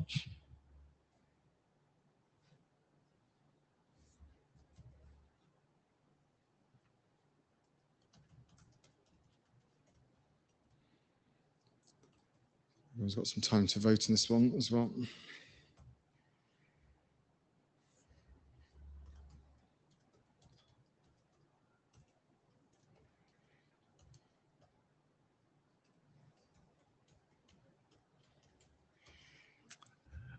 I'm starting to think that the first question was the most contentious, just because it was probably the most difficult. That's Benoit was right in that. There's been very few no's, which is a plus. But so I sort of think these are good points to sort of start and move on from. So I think that's okay. But I think in all these cases, there's lots more discussion to be had.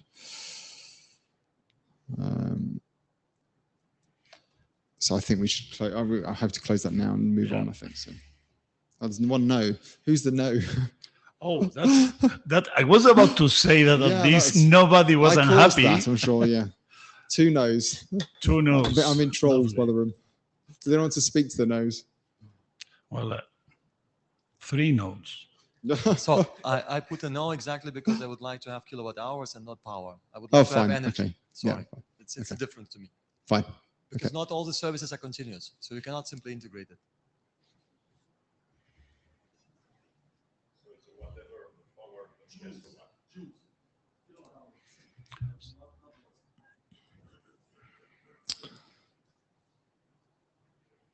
Modeling question. So I thought we'd spend less time on confirming what we'd already discussed in the virtual interim, but maybe it's not surprising, and spend a bit more time going through these. So the modeling questions, I wanted to come back, and I was hoping to have more discussion now. We've got a bit of time. about discussing some of these questions. So there's 3 of those that I've put in bold that I thought we would try and tackle today. I'm not sure we'll get to them, but I suggest that we try and get to some consensus on question 2 at least, and then move on from there if possible. Open to other suggestions as well. But what relationship do the models need? So what layers do we need to report this from? Now, my assumption is we have to at least be able to do this from devices. We need to have, but that's not a given, but that's my assumption. And we need to have some at least network-wide level aggregation of power models that fit at that level. I don't know if there is a higher level that we need models to fit out like a servicey sort of layer or not. I don't know. My assumption is that we will align these with existing modules like inventory and topology at the network layer and hardware at the device. So that's again an open question, slightly different from the top question. And again, the third one is about so in terms of do we need to do APIs to report this directly to customers and end users and things like that? Is that something that we should be trying to do? So this is very broad. Now's the time to come up and comment on this, so I don't look silly just standing here.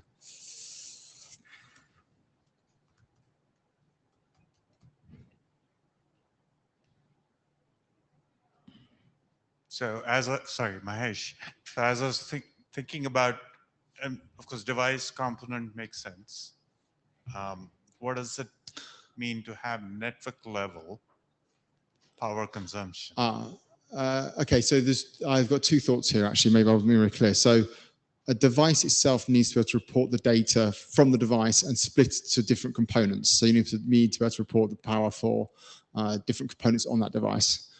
You need to be able to aggregate that data up at the network layer where you can also get the data for a given component on a given device. So the model needs to be able to have that flexibility.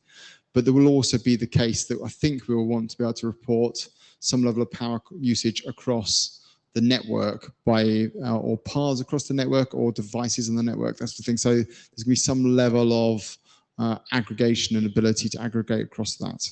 So. Okay. All right. I think so. Thanks for that clarification. Then I think in the question you also had service level somewhere. Maybe is that something you're still asking a question about, or are we just leaving it at device and network level? It's open. So. Okay. Excellent. So for the service level, I did have that question that I posted in the chat session. Is now we're getting into trying to figure out for a given service how much energy is being consumed. So now you're looking at, oh, I send X number of packets, and therefore I'm essentially calculating energy at that level. And how do you divide the transport level? Essentially, at a transport level, how do you figure out how much of the volume of traffic that you're sending corresponds to a particular service? So I'm going to rephrase your questions or reframe them. I think, so yes, they're good questions. I think that to reframe it is this something, is that aspect something we should consider in the base model, 1, and is it something we should consider now, 2? So that's the questions I think we want to get to is, exactly. Is this something we want to do now? Is something we need to do at all? And then can defer to down the line. Regarding the last point, and also very much related to the service level reporting, I would certainly answer yes, it should be in, very simply because we more and more use these virtual constructs. It can be an allocation of some kind of VRF or something like this. It can be a pseudo wire, or it could be the question something like how much energy does my routing cost, not the forwarding, but the routing. And therefore, I would need to actually only count that service, right? That might happen also if you have something as a service, let's say outsourced from your domain, but you still need to count it in. Think about the Scope 3 reports that Marisol has mentioned before. The use of equipment, it should be supported. I'm not saying we need to score every and each service. It's probably not necessary, but we should consider these mappings, and we should probably also consider, if there is time and if it's chartered, the methodology for mappings of the different services. to service level reports of, consumption. Thanks. And I think the really interesting question there is, at the moment we're talking about Yang models, it's not clear to me that Yang is the right interface right at the very top to the end user or not. I don't know, maybe it is fine, maybe it's not. Is it that we should be doing OpenAI type stuff and then you're into the domain of the Onions working group maybe? So I think that if we try and look at that, that's something that is interesting, but tricky, or maybe initially you say, actually, that is out of scope for what we start off with, and say, let's solve these layers and put the issue onto the providers or the service providers to say they have to take the aggregated data and export it through the web interface or whatever APIs they want to do, but that's beyond the scope of what we're looking at here, maybe. That's a good point. I would agree with that, but it might make things, of course, much more simple if I go bottom up, and if the devices can somehow report it. Let's say a router can report on a per flow energy consumption per flow, something like net flow, S flow, fashion, whatever I'm dreaming. Then having this already in this common form would make the things much easier at the aggregator side.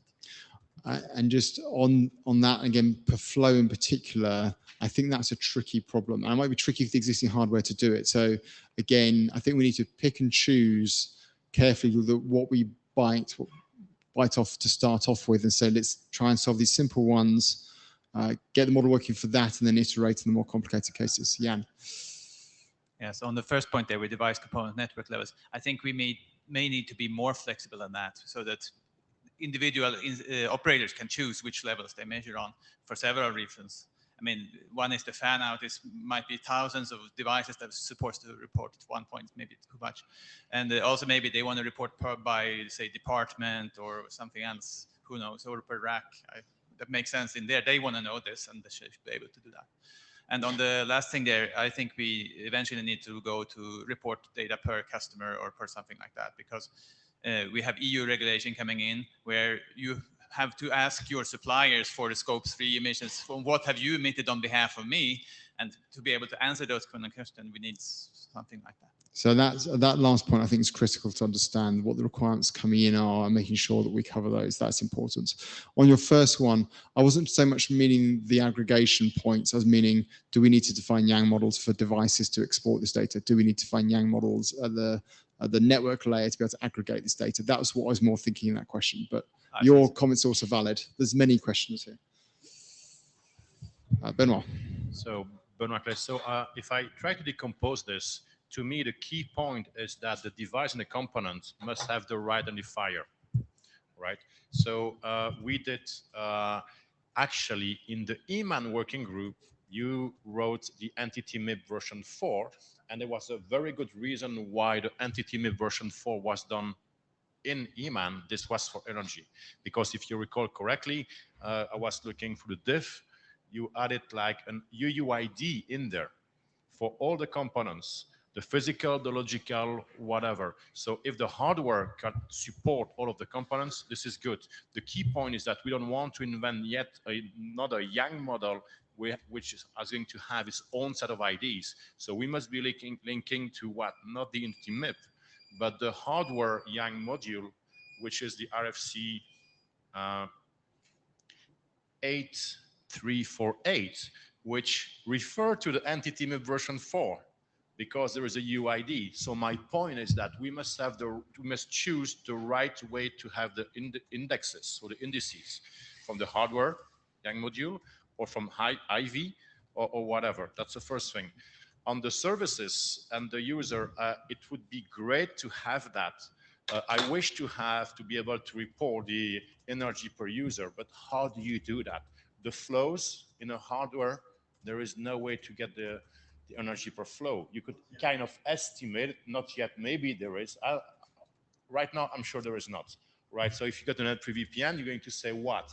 I'm going to take the PE router and estimate how much traffic I have on this interface compared to the rest, take a ratio, and it estimates router per router. So it would be good to have that, but it becomes like a use case on top of all the components, device, etc.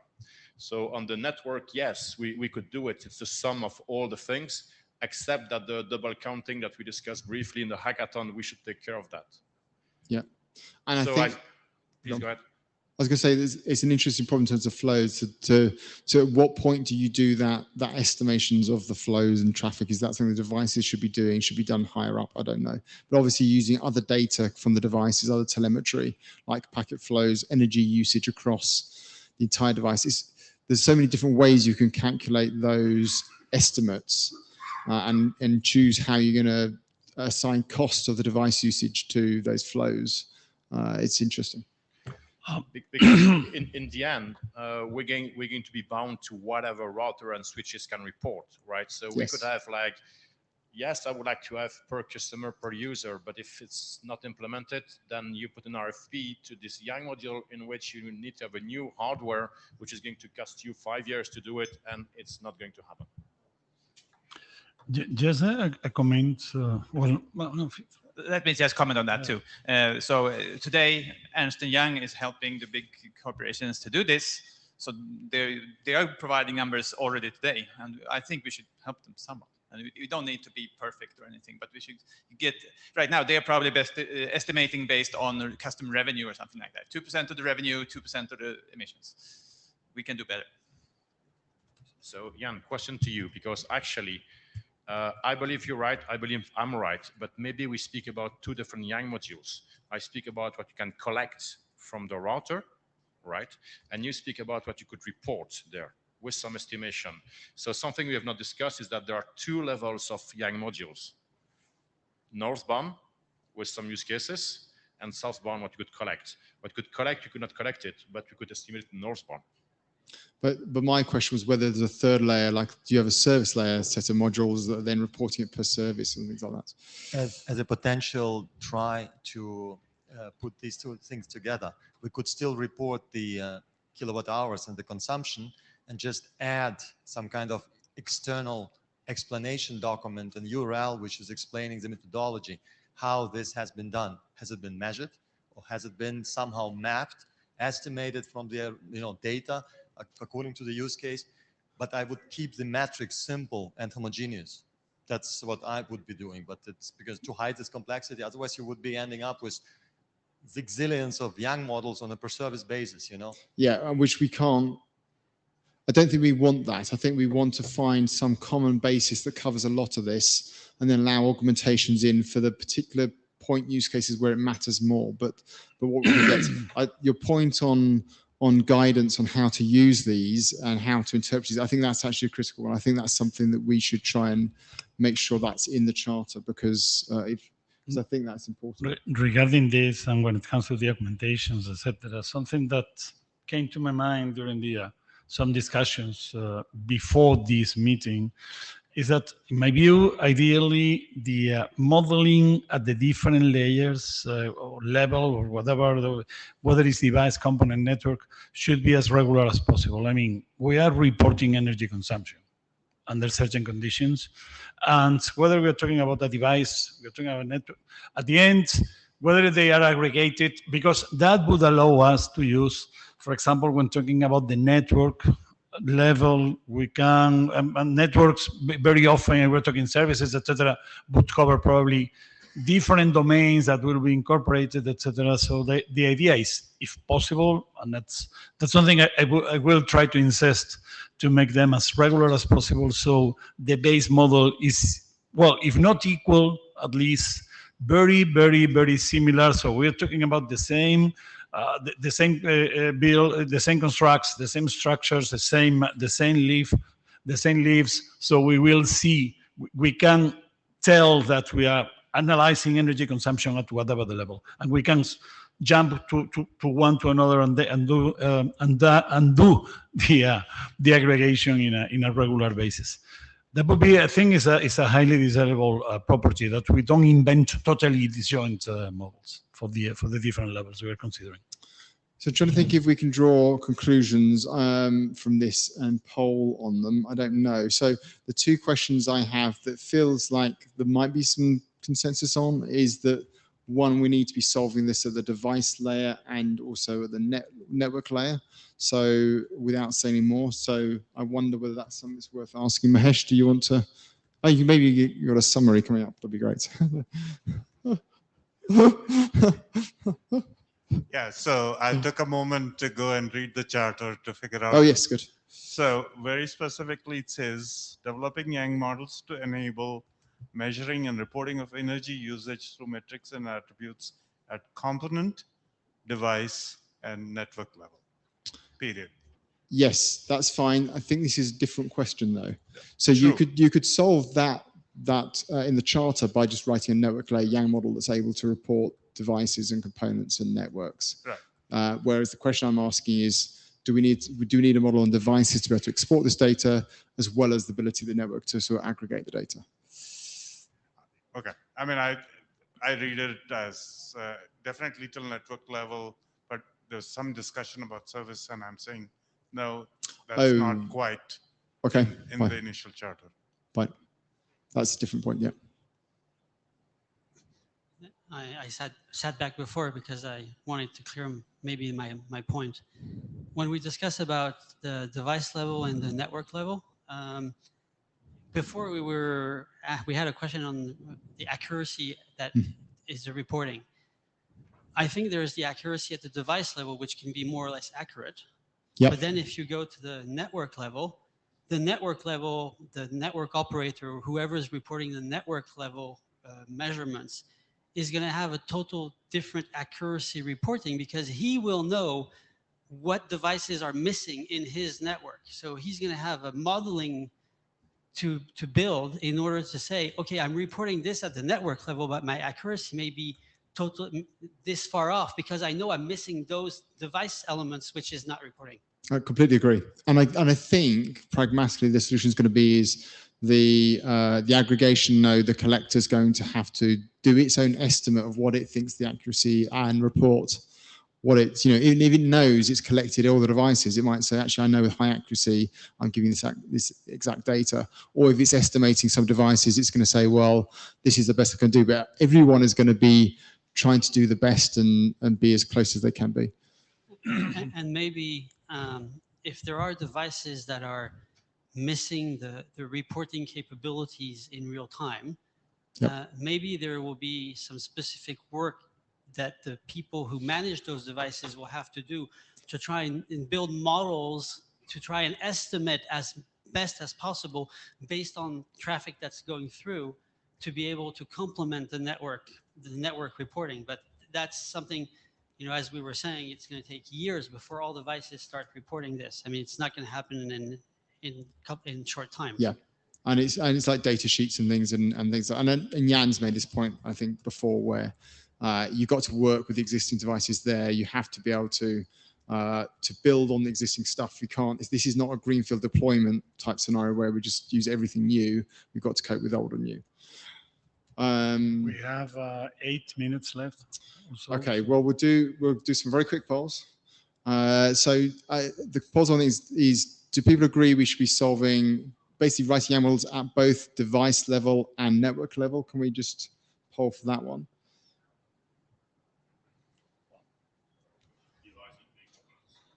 Sorry? Device including components, network including components. So components are being tracked at both levels, but do we need YAML models that devices are exporting the data and also a network controller is then using separate models? Does that make sense, Manuel? Arcel. At the moment, we consider the network. We have to consider as well Petra API in there, right? Have to consider Petra API in there. Because you are crossing different domains. I think Petra API is separate to this. Well, how will you account between different network levels? When you are talking about optical and IP, or in SD-WAN with underlay and overlay, you have to consider that API that is going to tell you how much energy it is used by another path that is used. Maybe I still think the Petra question should be out of scope for this particular question. I agree that's a valid question, but I would do that separate, because otherwise I think it makes it too confusing. I don't think it's confusing, but I... Yes, but you know it well. I have written something as a show of hands as to if you are happy with it before I start. Yep, go for it. Okay.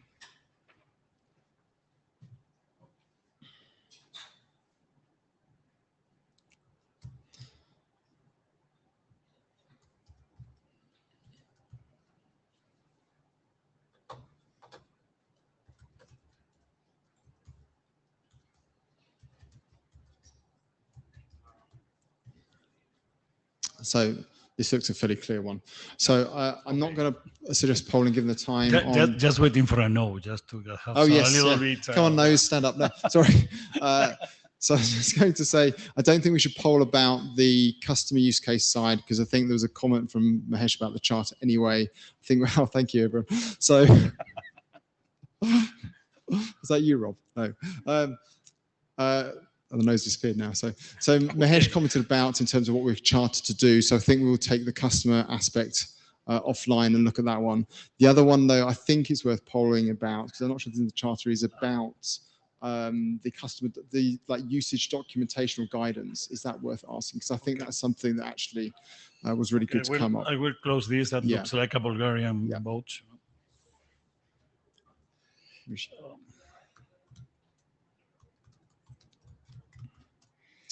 I'm going to stop this slide deck actually and move on.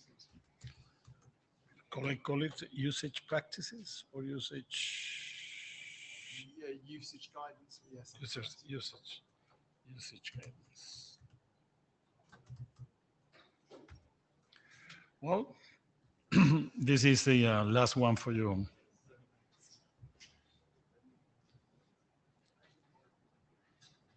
So this might require a recharter, or maybe we have to carry this down the line or something, or consider it for the future. So I think it was what I was. My other question is, should we be providing informational documents to suggest to ISPs and consumers of these data models how to use them, how to make use of them for providing useful information? That's pretty terrible.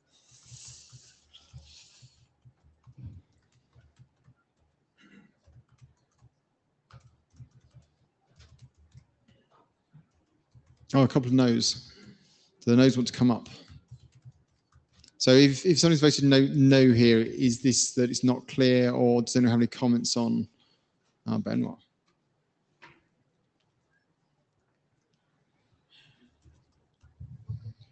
So I said no because it's not clear to me. What do you want to provide guidance on?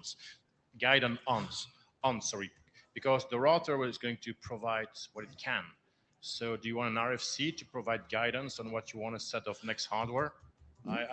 Okay, so what I was meaning is, do you provide guidance on how you estimate the energy usage for flows and things? Like, these are the different choices of how you could do it, for one, or anything related to how people consume these models and make and use them to gather the energy data in their networks. Because I think they're going to be quite low level, but fine. Do you want to quickly speak before we wrap up?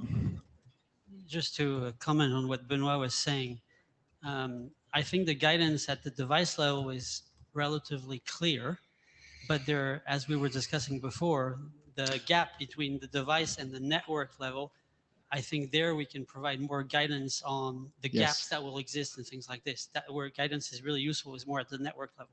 Could you send an email to the list as well, sort of in more details? I think that would be helpful, and then so we don't sort of lose it. Thank you. So conclusions. Oh, I haven't given myself. Oh yeah, that's fine. So any summary conclusions from today's discussion? So I think we've done some polls. I won't really summarize them now because I can't remember them in my head. We're hoping maybe we'd have more time and write them up. That's fine.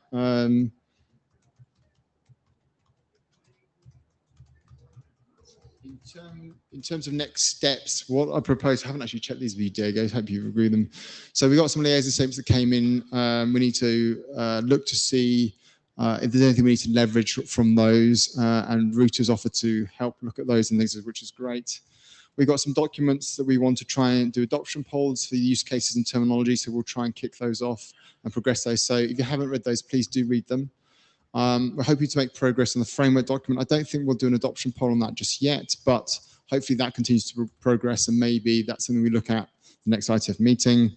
And then the key thing is we're going to have these lightweight design team virtual interim meetings. So we'll poll for those and try and move forward with those. And everyone is welcome to attend if you're interested. You don't have to attend these meetings. I'm hoping that there will be some good discussion, but sort of free discussion between the people participating to make progress with these issues, and then update the model towards a base draft and things, and report the conclusions of what those folks who are participating in. And we'll give updates to the working group. I'm hoping we'll use the Green Working Group mailing list for those discussions as well, but again, we'll try and send conclusions as we reach them, and we'll happily do more formal virtual interims if necessary as well. Any final remarks or questions or comments before we close the session? 2 seconds, time's up anyway, so. Excellent timing. Very good. Thank you so much.